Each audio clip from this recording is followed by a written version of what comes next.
রাতের রাস্তা আজ একেবারে নির্জন, হালকা কুয়াশা, বাতি টিমটিম করছে, আর রাহুল একা বাড়ি ফিরছে।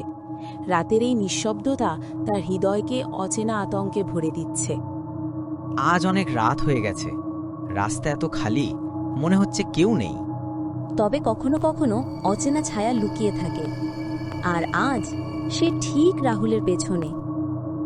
কে আছে ওখানে? আমি একা, দেখো তো কেউ নেই। পিছনের শব্দ ক্রমশ কাছে আসছে।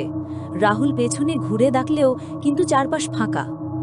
দয়া করে সামনে এসো, আমি ভয় পাইনি, কিন্তু আমি একা। রাস্তায় অন্ধকার বাড়ছে, বাতি টিমটিম করছে, আর হঠাৎ ধীরে ধীরে একটি ছায়া দেখা দেয়। না, এটা মানুষ নয়, এটা ভূত। রাহুল দ্রুত হাঁটছে, কিন্তু ছায়া তার পিছনে ধীরে ধীরে চলে আসছে, যেন তাকে ঘিরে ধরছে। ছাড়ো আমাকে, দয়া করো, আমি কাউকে কষ্ট দিইনি। ছায়া যেন হাসছে, আর রাহুলের শ্বাস দ্রুত হচ্ছে। প্রতিটি ধাপেই কৌতূহল বাড়ছে। রাস্তার বাতি একে একে নিভে যাচ্ছে, চারপাশ অন্ধকারে ঢেকে যাচ্ছে। ছায়া স্পষ্ট দেখা যাচ্ছে, কিন্তু রাহুল দৌড়াচ্ছে ভয় পেয়ে। না, আমাকে ছেড়ে দাও, আমি ভুল করিনি। রাস্তাটা অন্ধকারে ঢেকে গেছে।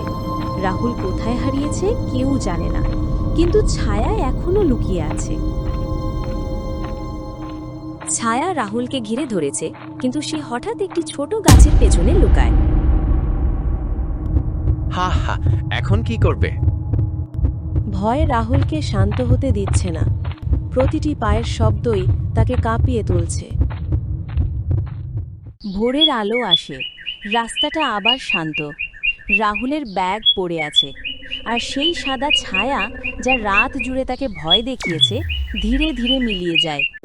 ভয়কে অবহেলা করলে বিপদ ডেকে আনে। রাস্তায় একা হাঁটবেন না, সতর্ক থাকুন। সতর্কতা এবং নিরাপত্তাই প্রকৃত সাহস। কেমন লাগলো এই গল্পটা? কিছু শিখতে পারলে বা কিছু ভালো লাগলে এই চ্যানেলটি সাবস্ক্রাইব করুন।